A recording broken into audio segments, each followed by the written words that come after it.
government buying food that is produced fresh from this soil? Or do we have companies that are owned by white people in Nairobi who bring finished products into the land that has got products that can be bought directly from our own people? We say people must work the land. After they work the land, their own governments in Africa do not procure from those people. Because if it does not have a white color, they don't like it. Our leaders like their colonizers more than us. That's why they always seek after anything that looks like colonizers.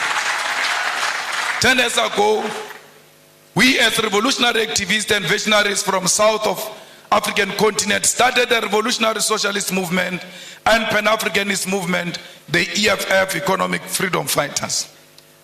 When we formed the EFF in South Africa, we told them that our organization is not for South Africa.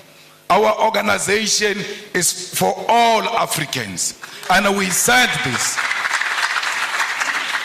We said this during xenophobic attacks of our people in South Africa, where people were being attacked because they come from outside South Africa.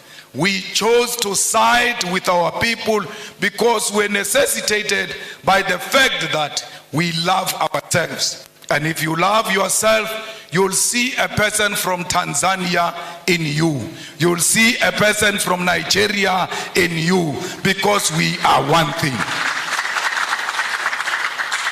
We as the economic emancipation movement did not only say we are Pan-Africanist. In one of our cardinal pillars, we said South Africa must engage in massive investment of economic development in Africa. Because if you keep on saying people are coming to South Africa, are looking for jobs, are going to take jobs from us, we can stop this thing of people coming to South Africa. How do you do it? Go and build massive economic development in African countries so that people can stay where they are and they can feed themselves from where they are.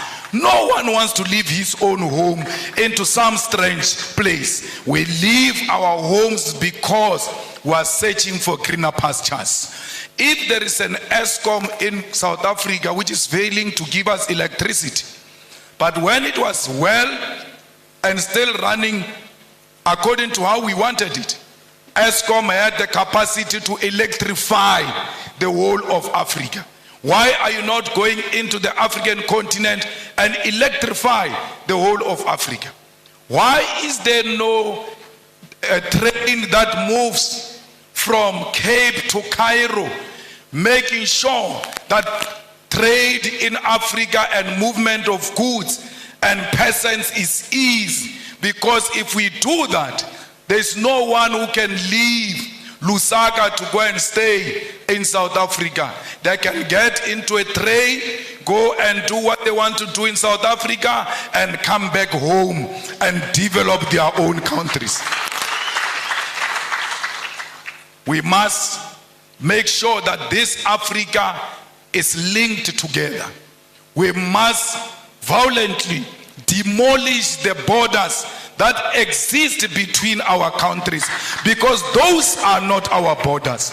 You cannot worship a border between Tanzania and Kenya and come and sit in this hall and say you are a Pan-Africanist. A Pan-Africanist means the first task is to get rid of colonial borders so that we bring Africa together in practical terms.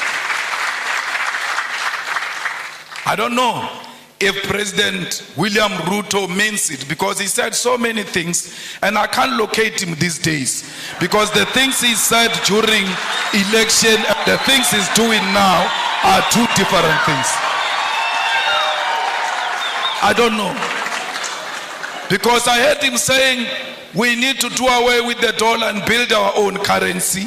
But his actions are not speaking to anything of doing away with the dollar. The latest being putting a red carpet for a murderer, a person who killed the Kenyan people, coming into this country, receiving a red carpet and being saluted by our own army. This is not a Kenyan army, it's not a colonialist army. The Kenyan army is a product of the Mau Mau rebellion, and those who killed our people in the Mau Mau rebellion cannot be saluted by the same army of the children of those who were killed during Mau Mau rebellion. We have a duty to stay true to the cause. We have a duty to remind the king and Britain of what they did to us. Indeed, he shows no remorse. He says this was bad, it shouldn't have happened. But he runs short of, I apologize, I am sorry. He will never say he is sorry, for because he thinks that his race makes him superior and he's not qualified to apologize to those who are junior to him. We call upon the Kenyan government to be firm and to decide what they want to be. Do they want to be Pan-Africanist, or do they want to be proponents of neo-colonialism? You can't have it both. Only one call must be made, and that call is of Pan-Africanism. It's not easy being a Pan-Africanist, for because the mindset of our people is so colonized, they are going to isolate you. They are going to look at you as if you are a mad person. They are going to look at you as if you are unreasonable. But it is a cause worth pursuing because of the generation that came before us. We don't want visas. We want one currency for Africa, because our currency can be more powerful than the pound and the dollar combined, because London has got the biggest storage of gold, yet they don't have a single smallest mine of gold. Their economy is based on our minerals, and if we safeguard our minerals and protect them and say out of these minerals we are producing a currency that is going to compete internationally, we stand a good chance. We need African Central Bank. We need African Monetary Zone. We need African military combat, because these pockets of wars that are happening in Africa are not of our own making. They are sponsored wars, so that those who continue to steal our resources can do so uninterrupted as we fight ourselves, amongst ourselves. So we need a military, a common defense system, the African High Command that will ensure the stability and security of Africa.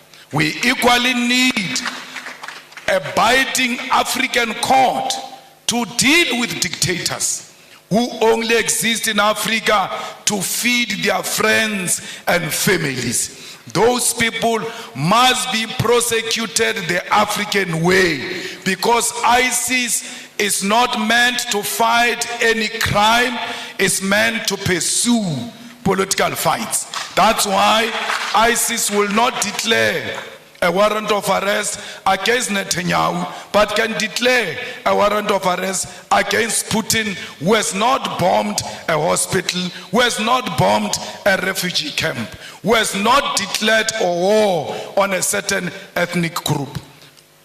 We as Revolutionary Economic Emancipation Movement also associate with what Guinea's President Sekou Touré said in 1963. He said, above all, we must avoid the pitfalls of tribalism. There is tribalism taking place in DRC. All our leaders have taken a platform to support or to be against this one or that one. They've spoken on Palestine. They've spoken on the war between Russia and Ukraine. But I'm still to hear the stand of President William Ruto about the ongoing war that is not covered by anyone in DRC, where people are fighting over territorial expansion and plunder of resources, and blacks are killing other black people, and we pretend that we don't see. It's important as leaders of states and governments to always condemn violence and war, especially if it's barbaric and informed by tribalism and unjustifiable territorial expansions.